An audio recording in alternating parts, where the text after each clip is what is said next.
Ừ, Đạt ngày hôm nay được rảnh vậy qua phụ Danh tốt quá rồi. Do là Danh với má sợ hãi không xong á, nhiều điều chín lắm.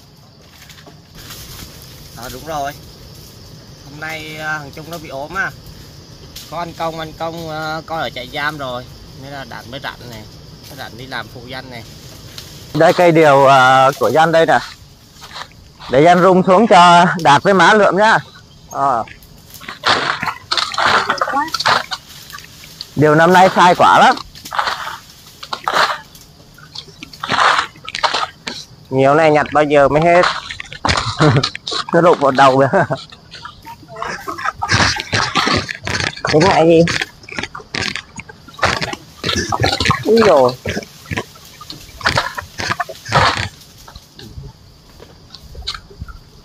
Điều này cái cành đó nhiều lắm, mất cái cành đó đó. Bên này đỏ, bên nó vàng. Điều này nhiều lắm. Điều này Danh đập xuống rồi Đạt với má lượm dễ lắm, cứ lượm ở dưới gốc thôi, còn ở trên cao là Danh đập rồi.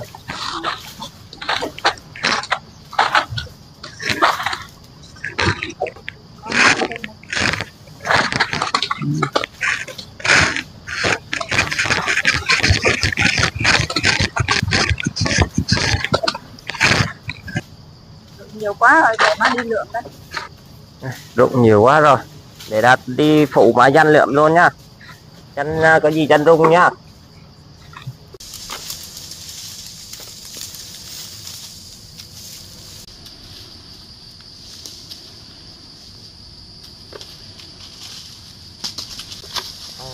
Đã chưa? Vẫn này hả?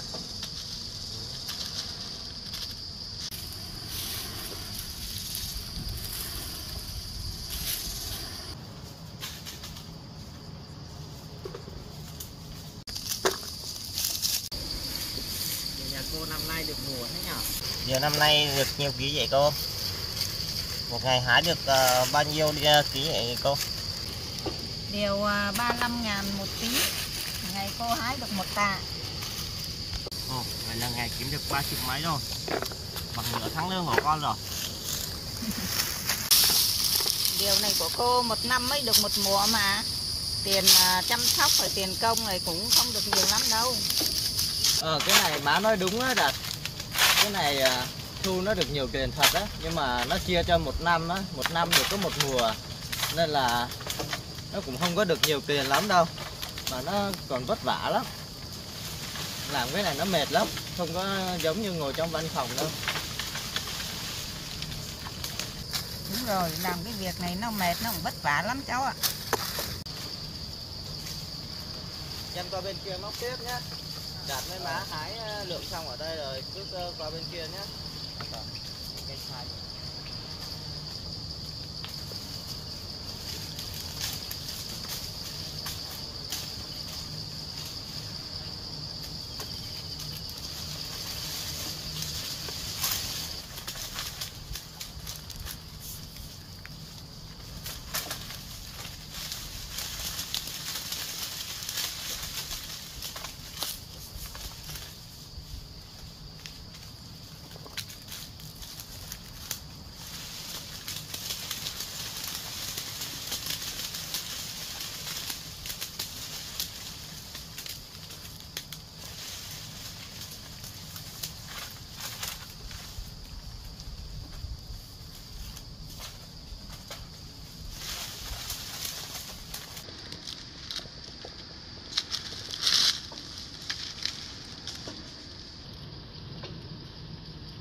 thế nhỉ. Wow, quả điều này nhìn ngon đấy nhỉ. Chắc mình phải ăn thử mới được. Wow, ngon thế nhỉ.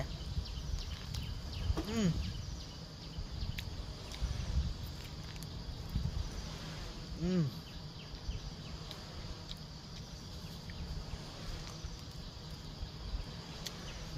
Quả điều này vừa bán được hạt quả lại ăn ngon quá.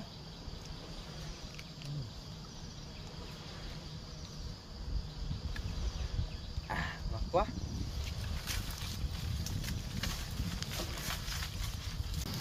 Má ơi, mấy cái quả điều này chín vàng ăn cũng ngọt thật đấy má. Nó chín vàng nó ngọt lắm. Mà người ta mua hột thì người ta không mua trái.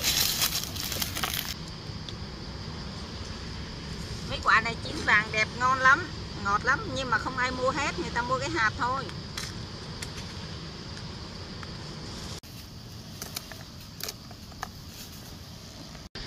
Quả này ngon lắm Hà Danh. Dạ ăn thử miếng thử.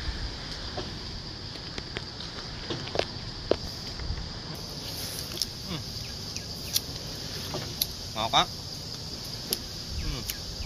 Món này mà người ta không mua rồi.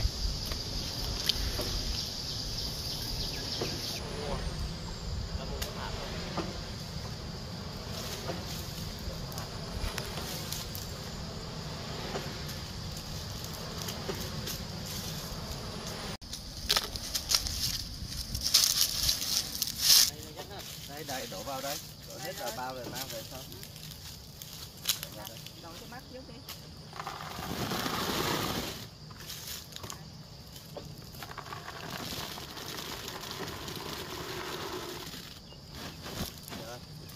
Đặt má đi lượm tiếp đi, để dân đi đập tiếp.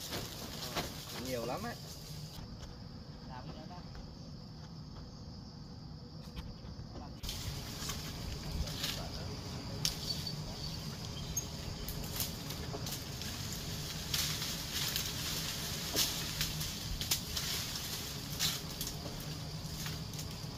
Chó nó ăn nhỉ.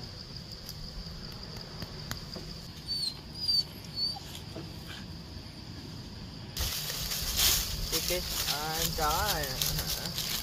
Ô, 2 con chó hả?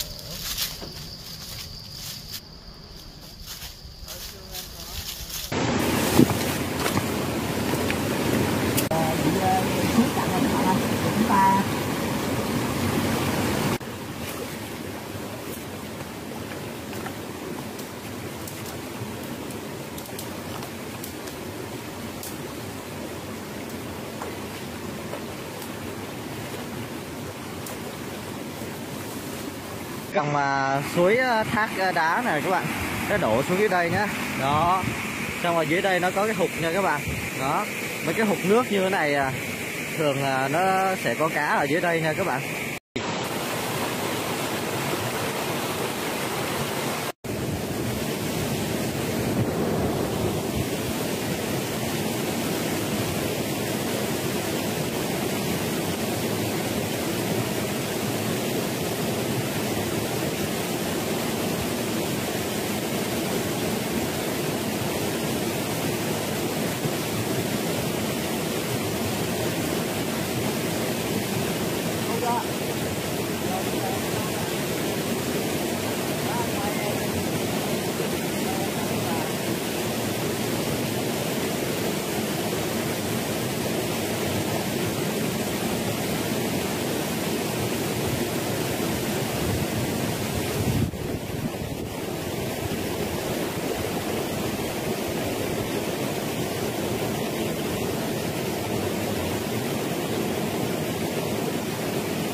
Đây ở đây mình câu thẻo thế này nha các bạn.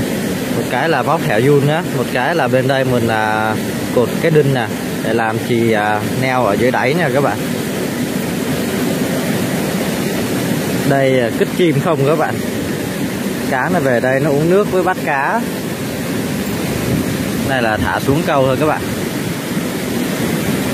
Hồi trước mình câu ở đây một lần rồi nha. Câu ở đây là được mấy con cá rô bé bé thôi.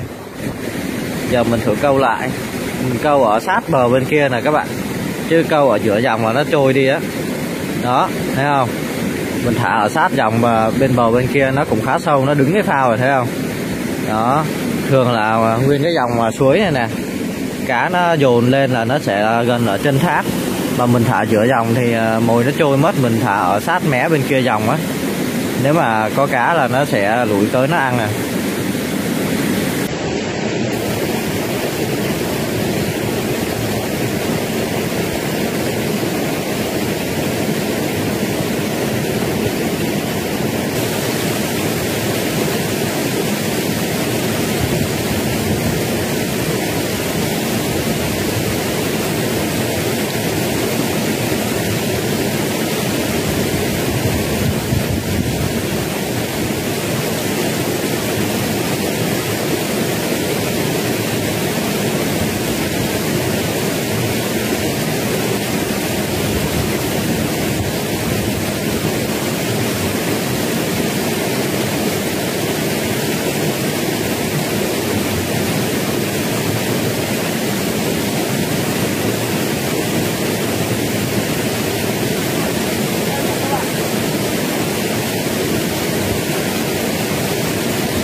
Thật ảo thật chứ.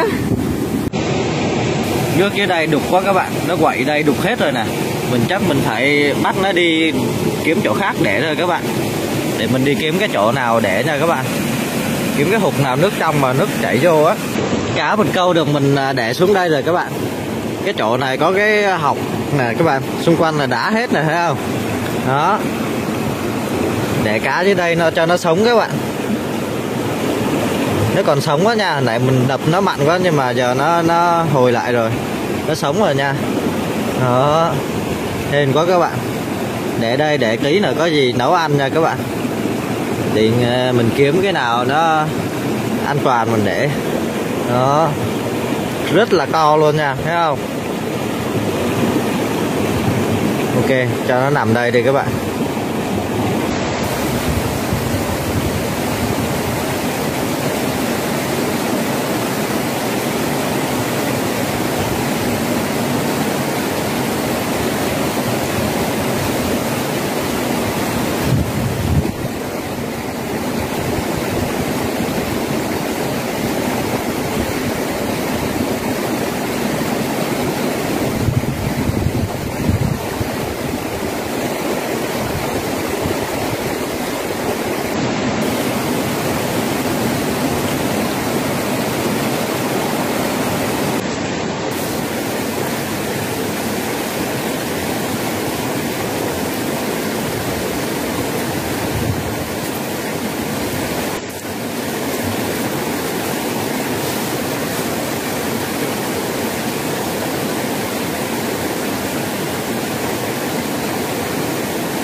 Ở đây mấy anh em YouTuber đang dựng trại luôn rồi các bạn. Dựng trại ở đây chuẩn bị đi thả lưới các bạn. Đi thả lưới kiếm cá nha các bạn. Rồi ở đây luôn.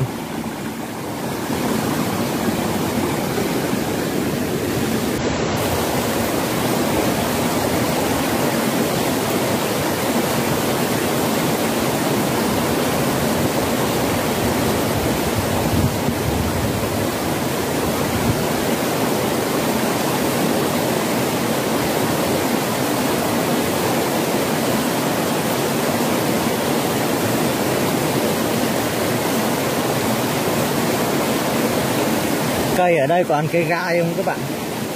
Lớn nó đụng vào nó đâm ra ối trời ơi luôn.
Wow, cái con cá nướng này xong rồi các bạn. Khổng lồ. Cá khổng lồ nướng nha các bạn. Nóng lắm, quá nóng luôn. Đã không các bạn nha. Ok nha, triển khai vô ăn thôi các bạn. Đói quá rồi, 1 giờ đến nơi rồi các bạn.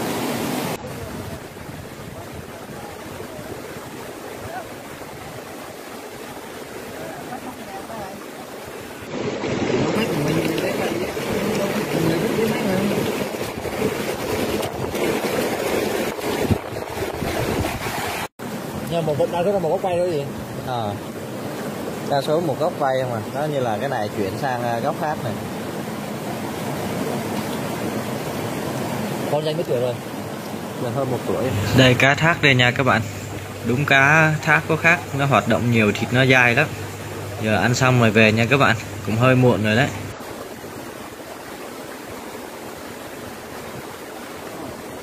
Giờ rút con về lại nha các bạn.